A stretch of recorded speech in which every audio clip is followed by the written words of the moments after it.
Hai sahabat TCID, kalian sedang mendengarkan podcast Suara Akademia. Ngobrol seru isu terkini bareng akademisi. Permasalahan mengenai transisi energi memang bukan masalah yang sehari dua hari aja Sobat TCID. Berubah dari energi fosil menuju ke energi yang terbarukan, begitu aja sudah jadi permasalahan yang lumayan tricky begitu. Tapi jadi lumayan apa ya?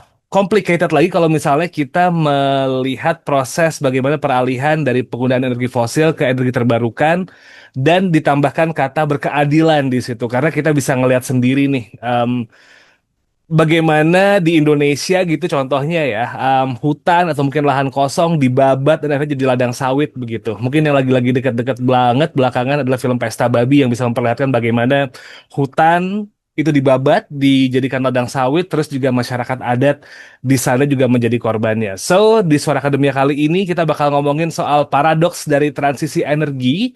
Apakah ekspansi kita menuju energi terbarukan ini tuh sudah bisa dijalankan tanpa harus mengorbankan keadilan ya. And for this episode kita bakal ngobrol bareng sama Mbak Fiorentina Revani, Director of Socio Bioeconomy dari Celios. Halo Mbak Fiorentina, apa kabar Mbak?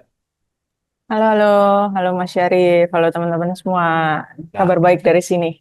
Oke, nice to know it. Nah, Anyway, Mbak Fiorentina, kita mungkin langsung direct ngomongin soal topik kali ini gitu ya, paradoks transisi energi nih. Lately, em, omongan soal transisi energi menuju ke energi terbarukan rame, tapi juga kita bisa ngeliat gitu bersamaan dengan proses transisi banyak banget apa ya, kayak collateral damage gitu, quote unquote. Kita bisa ngeliat hutan dibabat, masyarakat adat makin gak jelas, begitu ya nasibnya, bahkan tidak pernah diperhatikan gitu. What do you think about the current situations right now nih? Oke, kalau misalnya kita coba sedikit isolasi isunya ke proyek food estate dan energi estate yang ada di Merauke, kemarin mungkin saat ini teman-teman lagi banyak banget ya didengungkan di ruang sosial media soal film Pesta Babi. Salah satunya kan soal pembangunan, quote unquote adalah pembangunan di Papua. Nah, sebenarnya kalau misalnya kita ngomong food estate, energi estate dengan klaim pemerintah adalah ngomongin soal ketahanan energi, target dekarbonisasi, itu kan pertama yang harus kita sanksikan adalah apakah klaim itu benar. Klaimnya untuk ketahanan energi apakah benar, dan yang kedua apakah transisi energi berkeadilan itu aspek berkeadilannya apakah dia terpenuhi gitu kan. Karena selama ini untuk food dan energi estate di Merauke di Papua itu kan dijalankan dalam skema top down regulatory. Jadi bagaimana pemerintah pusat, karena sekarang ada di rezim sekarang itu kan ada pola yang disebut dengan resentralisasi ya. Sebenarnya kita beranjak ini, kita sedikit mengkhianati, bukan sedikit ya, banyak sekali mengkhianati amanat dari reformasi 98 untuk desentralisasi. Kita kembali nih ke pola resentralisasi kebijakan, apalagi dengan watak politiknya PSN. Ketika kita ngomongin food estate, energi estate itu kan dijalankan dalam skema PSN, dan kita tahu sendiri bahwa watak politik dari proyek strategis nasional atau PSN ini kan dia bisa membypass, jadi dia bisa literally melangkahi atau mengangkangi semua peraturan yang sudah ada di daerah tersebut, baik itu aturan nasional lain ataupun aturan-aturan regional, misalnya soal RT RW, soal zona konservasi, itu semua di hadapan rezim PSN itu semua bisa di bypass. Jadi kan pertama yang perlu kita sanksikan adalah ketika so-called quote-unquote transisi energi atau food estate yang berkeadilan dijalankan dengan suatu skema yang otoritarian, nah itu perlu dipertanyakan di mana aspek keadilannya gitu. Nah, kemarin sempat ya ada perhitungan ya dari teman-teman Celios, kalau misalnya katanya transisi energi yang dijalankan di bioetanol ya, salah satunya dengan bioetanol itu katanya bisa untuk dekarbonisasi. Nah, ternyata menurut perhitungan dengan pembukaan 2 juta hektar ya lahan di Merauke, itu kan 2 juta hektar itu ada merupakan hutan adat, wilayah kelola masyarakat, dan akses masyarakat sipil lainnya itu 2 juta hektar atau kurang lebih 1/5 dari luas wilayah yang ada di provinsi tersebut. Nah, itu ketika membuka, kita melakukan deforestasi, itu ada penambahan emisi karbon sebesar 783 juta ton CO2 atau kalau misalnya kita hitung dalam bahasa moneter, bahasa uang itu adalah kerugian karbon kita itu senilai 47,73 triliun. Dan kalau misalnya cita-cita Indonesia adalah melakukan dekarbonisasi, kita justru melipat gandakan kontribusi emisi global Indonesia dari yang sebelumnya 2-3% menjadi 3,96 sampai 4,96%. Jadi naik 2 kali lipat emisinya. Dan kalau kita ngomongin soal tadi Mas Syarif sempat menyinggung soal bagaimana masyarakat adatnya. Nah, kita tahu bahwa sekarang ini sudah correct me if I'm wrong, ada sekitar 12 tahun RUU masyarakat adat itu mangkrak. Nah, jadi sekarang sampai hari ini belum ada perlindungan hak tenurial masyarakat. Jadi nggak ada perlindungan legal.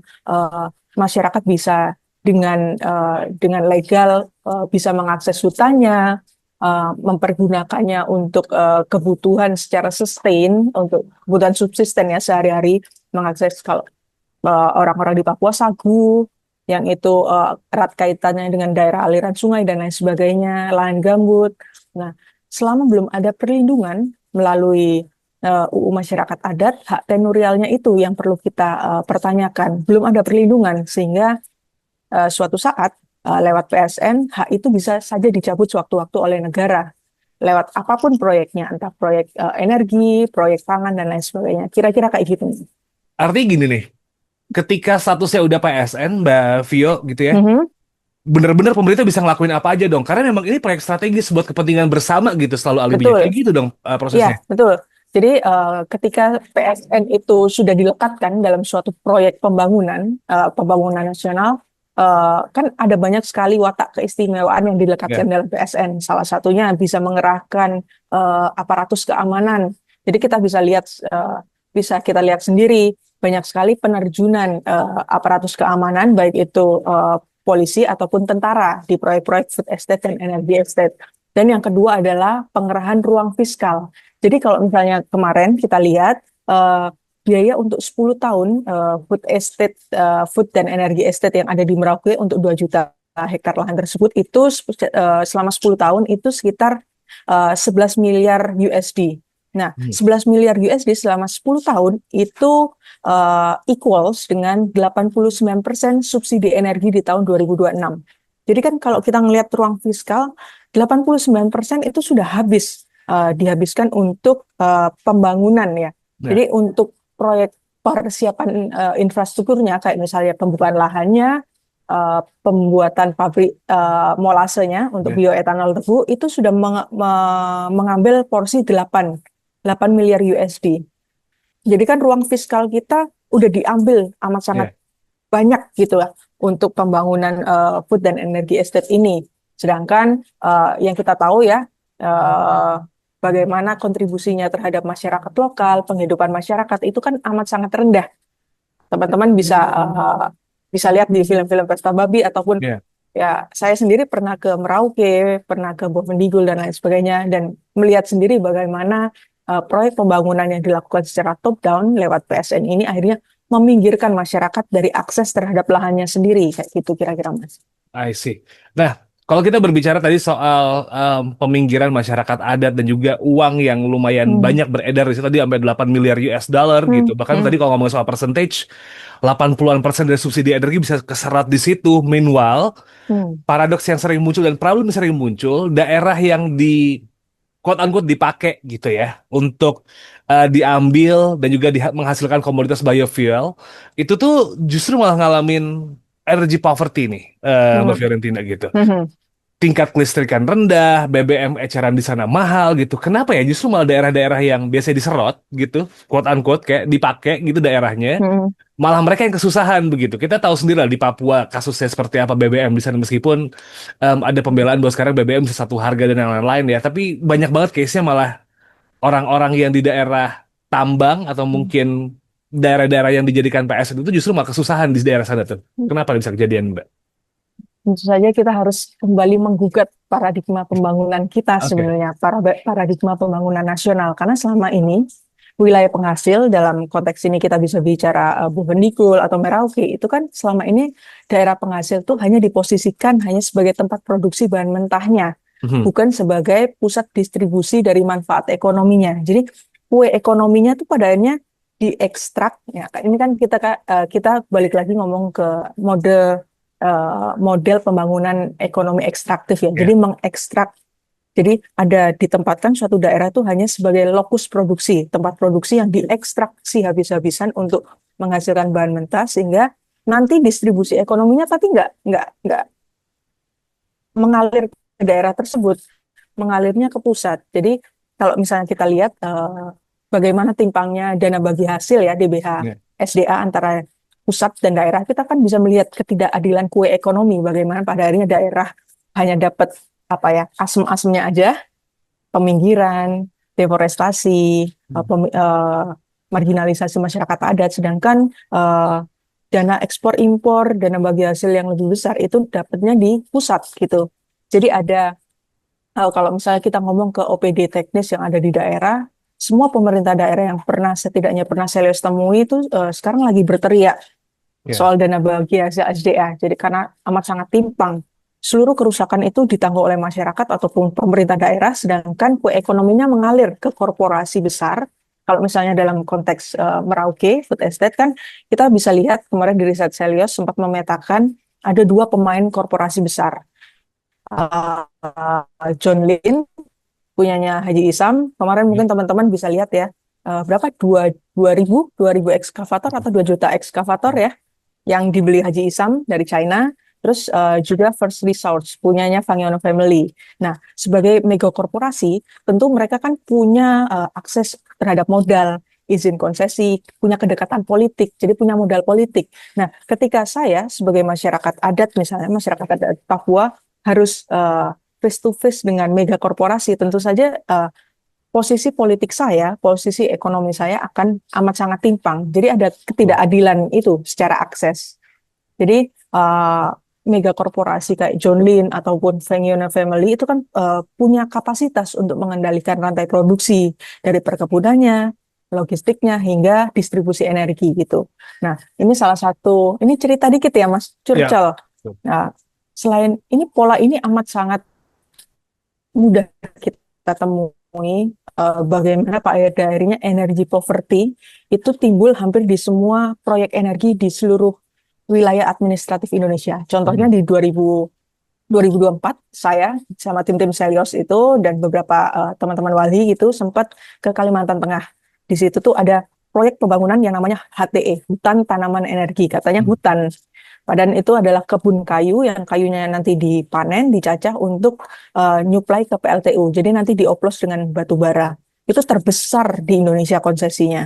Nah, di satu desa namanya Desa Nangamua yang ada di dalam konsesi hutan tanaman energi itu sampai kami setelah 10 tahun berjalan gitu, kami ke sana di tahun 2024, bahkan sampai 10 tahun berjalan hutan tanaman energi, yang desa ada di dalam konsesi, mereka belum menikmati akses listrik. Mereka harus tetap pakai mesin diesel.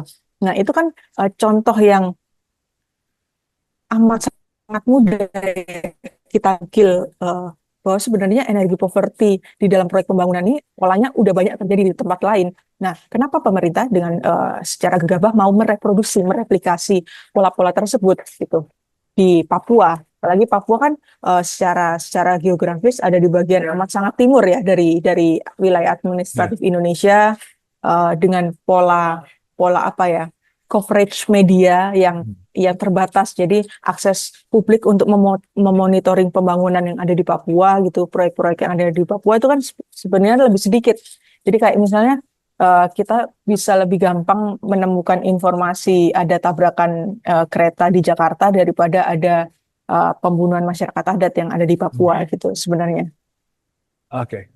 Menarik nih kalau kita berbicara soal tadi energi poverty yang terjadi gitu di daerah-daerah tadi kayak di Kalimantan Tengah, di Papua sering terjadi dan in the middle of this kind of discussions sering muncul definisi transisi energi yang berkeadilan gitu maksudnya gitu. Ini sering banget disebutkan tapi kalau kita berbicara soal definisi keadilan ini sendiri kadang-kadang suka beda nih.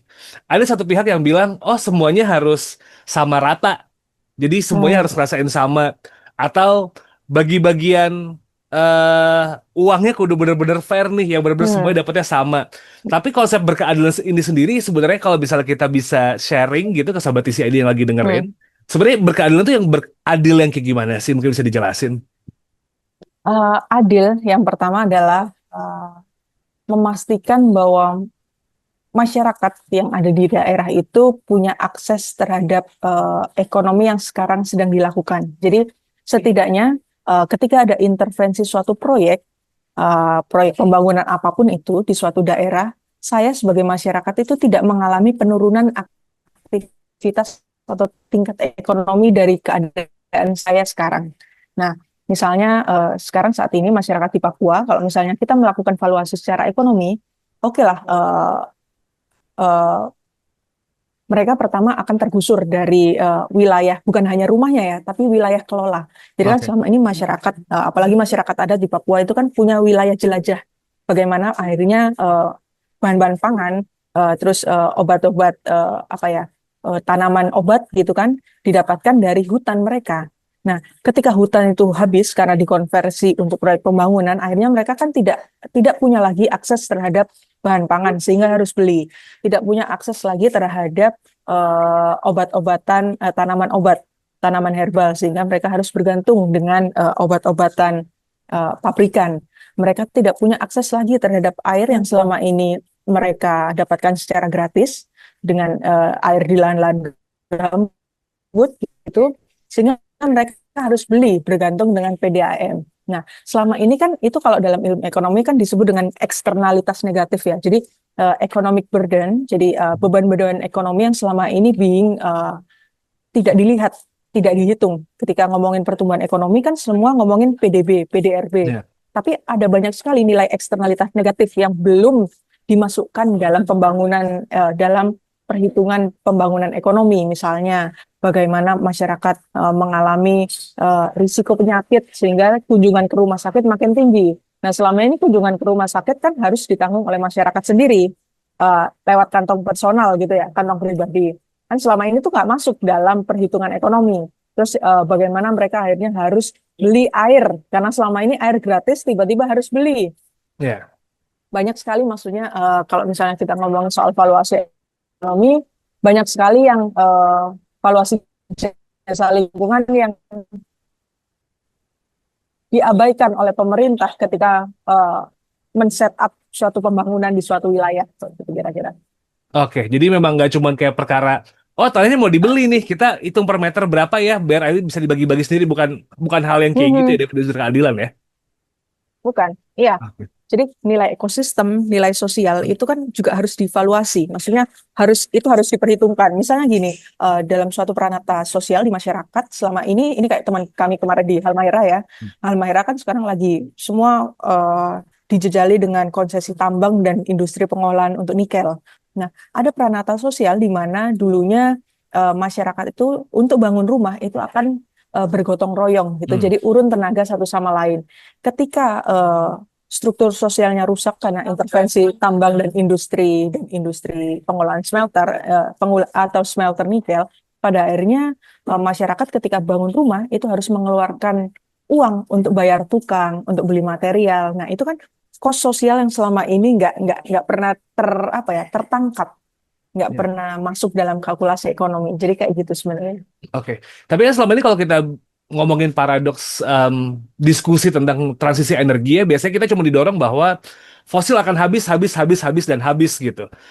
Itu yang digemborkan bahkan kayaknya mau di diskusi yang levelnya kalangan atas, menengah ataupun bawah, kita bakal dikasih tahu bahwa energi fosil akan habis. Jadi kita sering banget diomongin bahwa kita harus ganti. Meanwhile kita nggak pernah tuh dikasih tahu bahwa ada loh hak-hak yang harus dipertimbangkan dari masyarakat adat dan juga perlindungan hutan. Nah, gimana sih caranya buat ini tuh semua jadi kayak sejalan gitu nih, Mbak Vio? Karena Hmm. sepertinya sekarang tuh ngomongin berkeadilan bakal sangat susah untuk ngedorong transisi energi jalan, tapi kalau transisi energi dijalanin, di-push Hmm. buat segera kita ganti fosil, paradoksnya adalah berkeadilannya juga sering Hmm. ketinggalan gitu. Jadi kayak susah buat jalan bareng. Bisa nggak sih sebenarnya itu kayak di instill buat akhirnya bisa jalan bareng gitu? Sebenarnya menurut kami amat sangat bisa dan itu opsi untuk itu possible banget. Pertama gini, ketika kita ngomongin so-called transisi energi, katanya ada penutupan kayak PLTU, penutupan tambang batu bara dan lain sebagainya menuju katakanlah energi yang bersih gitu. Ya, Menurut terma pemerintah. ya. Tapi selama ini pemerintah kan dalam membuat peta jalan transisi energi itu ada satu lagi yang tidak diperhitungkan. Bagaimana membuat peta transisi transisi kehidupan atau transisi aktivitas ekonomi dari pekerja yang dulunya bergantung ke sektor ekstraktif batubara atau PLTU ke sektor baru yang katanya baru terbarukan kayak gitu kan. Selama ini kalau misalnya kita tiba-tiba menutup PLTU batubara tanpa ada transisi pekerja, memikirkan bagaimana pekerja ini tiba-tiba kehilangan pekerjaannya kalau PLTU ditutup atau tambang batubara ditutup, itu kan selama ini tidak pernah diperhitungkan oleh pemerintah.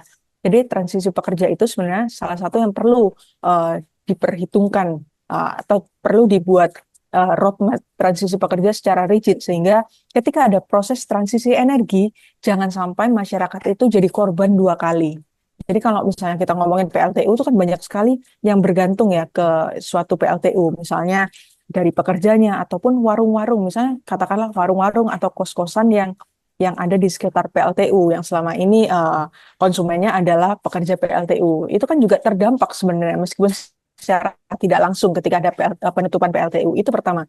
Prinsipnya adalah bagaimana memastikan masyarakat itu tidak menjadi korban dua kali dari proses transisi energi. Dan yang kedua adalah transisi energi yang berkeadilan itu kembali lagi kita harus menggugat paradigma pengadaan energinya. Selama ini kan paradigma pengadaan energi itu dilakukan dengan pola baseload ya.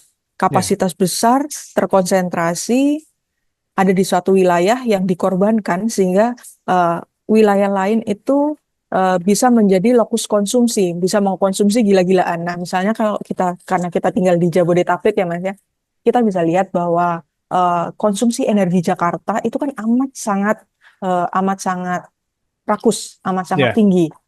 Jadi pemerintah itu pola pembangunan nasional itu energi kita itu menempatkan apa ya? Jadi ada daerah yang ditetapkan sebagai lokus produksi, misalnya PLTU yang ada di Cilacap itu kan diekstraksi habis-habisan untuk menunjang konsumsi yang ada di Jakarta. Karena selama ini ada segregasi itu, ada lokus konsumsi, ada lokus produksi gitu. Mas, maaf, aku mau ngecas HP sebentar, boleh ngecas nyolok laptop. Boleh.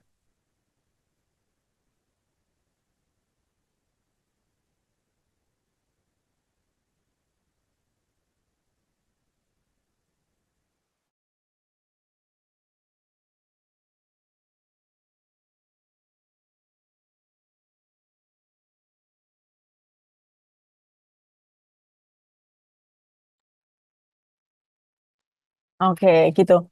Nah, pertama ngomongin soal transisi energi. Setelah tadi pemerintah dengan paradigmanya bikin apa ya, kayak sacrificial zone. Jadi ada daerah yang boleh mengkonsumsi gila-gilaan, ada daerah lain yang harus dikorbankan untuk menunjang konsumsi energi di daerah lain. Itu paradigma yang sebenarnya perlu kita gugat ya. Bagaimana pada akhirnya terma ketahanan energi itu sebenarnya secara konsep itu amat sangat salah. Jadi kalau saya secara personal ingin beranjak dari terma ketahanan energi menjadi kedaulatan energi sebenarnya. Kedaulatan bagaimana suatu daerah itu harusnya bertanggung jawab terhadap setidaknya beranjak ke kemandirian energi yang ada di daerahnya sendiri. Misal di Jakarta gitu kan. Pertama bertanggung jawab meminimalisir konsumsi energi, baru dia juga bertanggung jawab bagaimana setidaknya punya proporsi untuk memproduksi energi. Nah, karena selama ini kan bagaimana konsumsi energi, konsumsi listrik kita besar-besaran di Jabodetabek itu sebenarnya tidak lahir dari ruang hampa ya. Itu lahir dari kebijakan politik, pilihan politik pemerintah. Pertama, kenapa pada akhirnya pemerintah alih-alih memberikan subsidi untuk transportasi umum, malah memberikan subsidi untuk EV, electric vehicle yang untuk mobil-mobil personal. Itu kan pada akhirnya membuat preferensi masyarakat. Akhirnya, oh saya harus beli EV mobil personal, mobil keluarga gitu, yang EV. Alih-alih, oh saya harus beranjak nih, lebih baik naik transportasi umum gitu kan. Selama ini kan itu, jadi konsumsi energi kita itu tidak lahir dari ruang hampa, tapi dari pilihan politik pemerintah itu sebenarnya. Jadi pemerintah harus alih-alih memberikan subsidi untuk proyek bioetanol, untuk EV personal, tapi lebih harusnya mengembangkan sistem moda transportasi yang terintegrasi, transportasi publik ya. Hmm.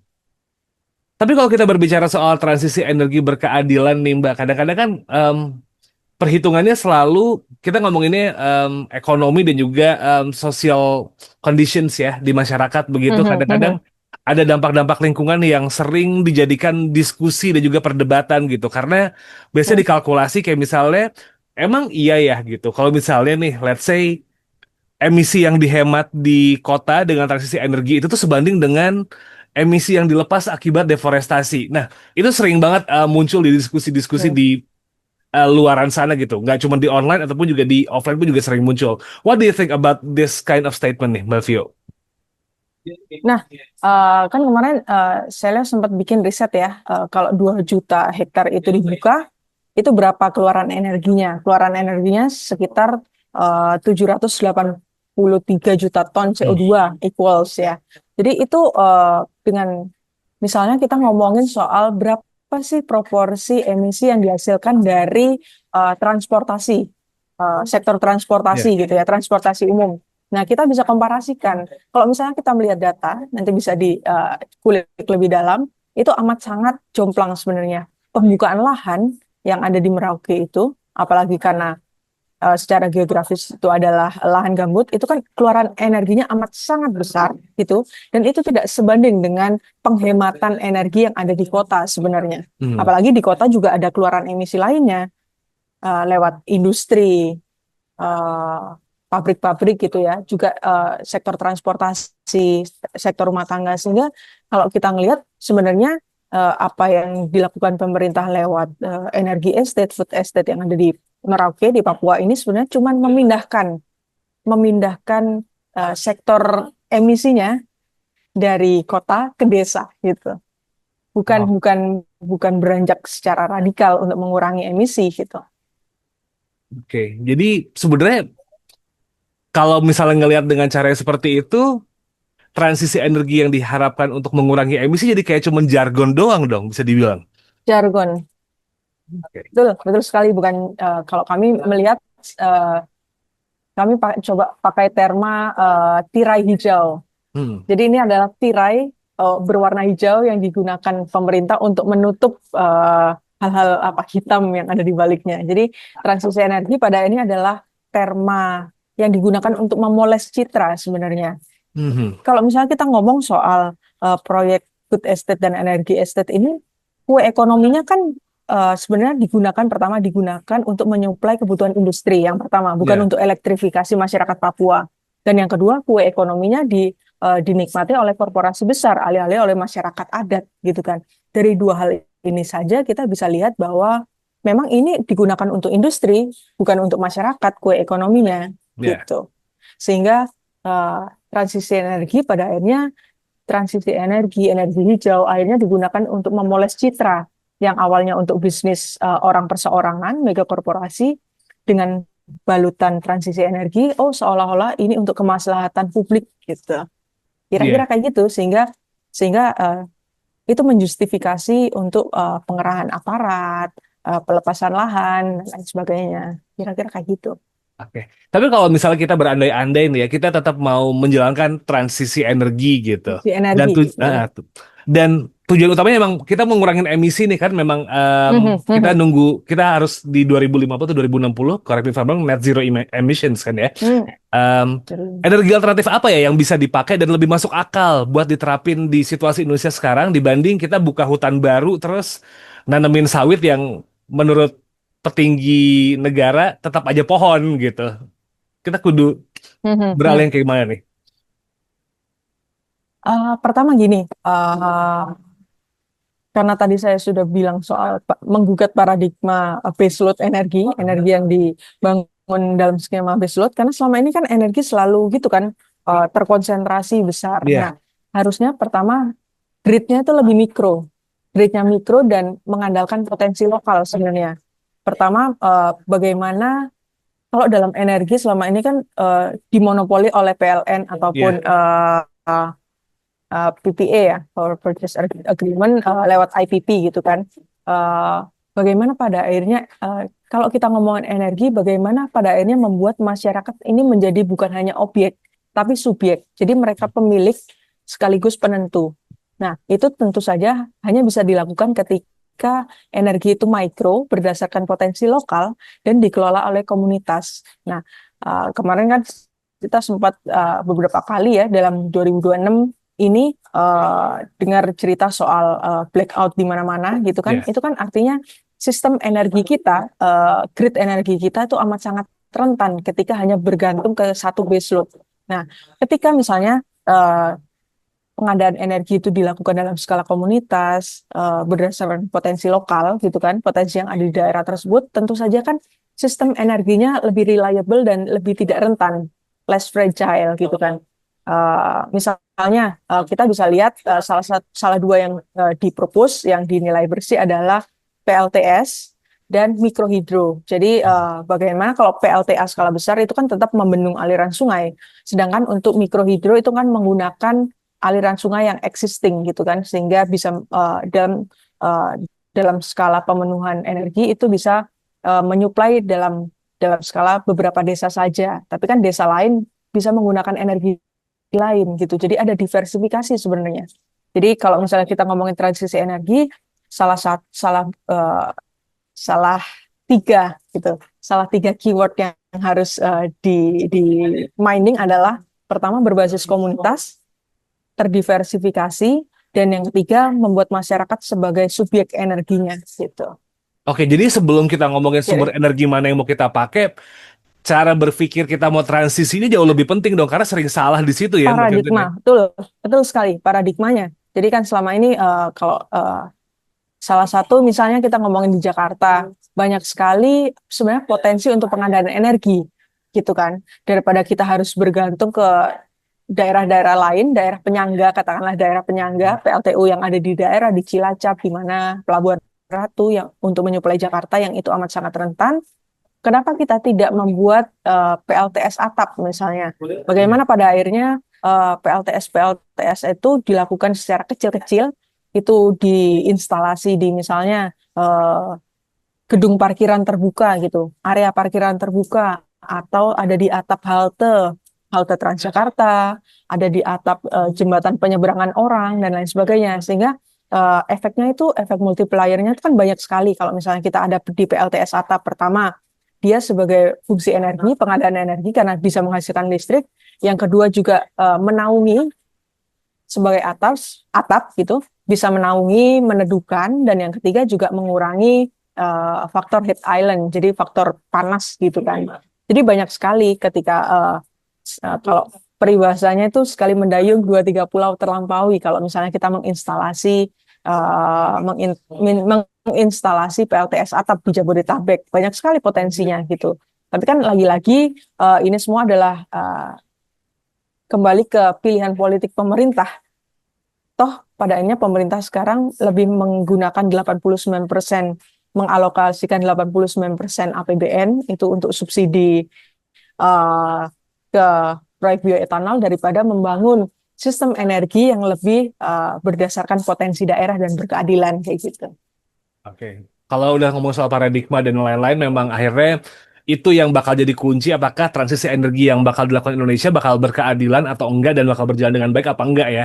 So that's the situations yang mungkin bisa jadi key points buat obrolan kali ini. But kita punya keterbatasan waktu nih Mbak Fiorentina. Sebenarnya masih banyak banget yang bisa diobrolin soal hal ini. Tapi ada nggak nih hal-hal yang pengen disampaikan lagi ke Sobat TCI dan mungkin sempat kelewatan dan belum pengen dibahas dan pengen disampaikan gitu sekarang?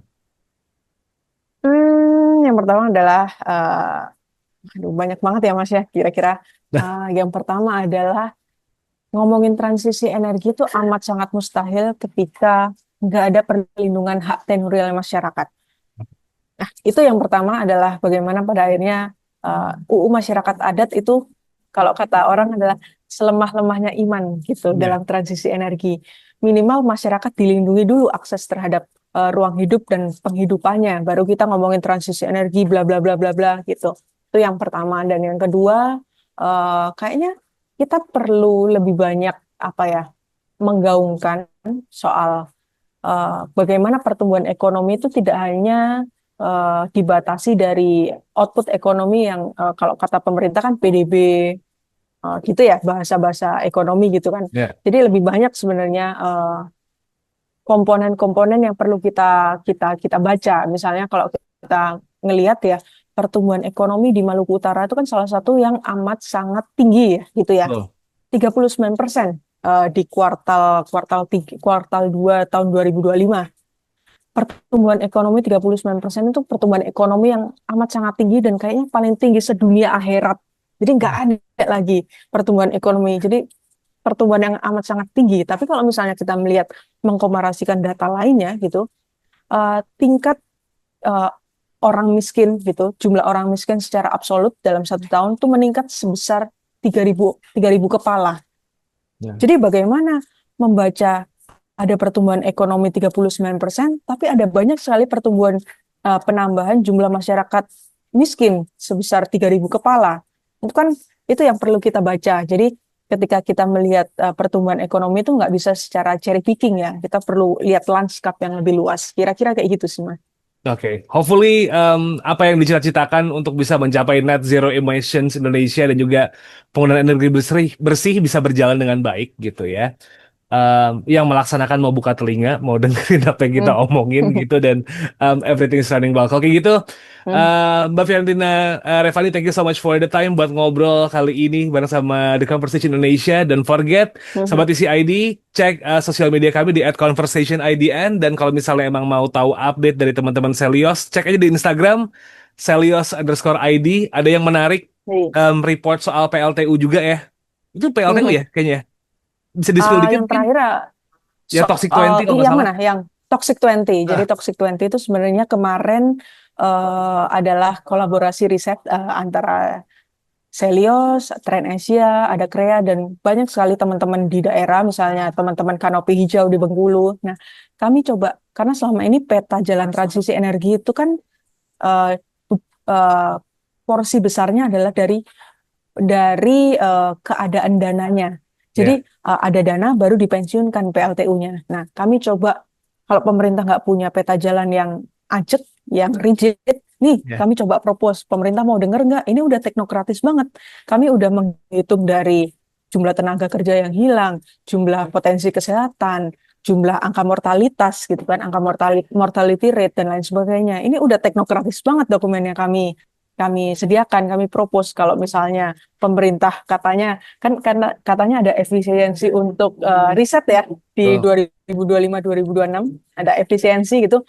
Nih, kami bantu, kami sediakan dokumen teknokratisnya. Pemerintah mau nggak mendengarkan atau mengakomodasi list 20 PLTU paling toksik yang kami bikin, yang harusnya jadi prioritas untuk dipensiunkan, dan apa aja yang perlu dipersiapkan. Udah.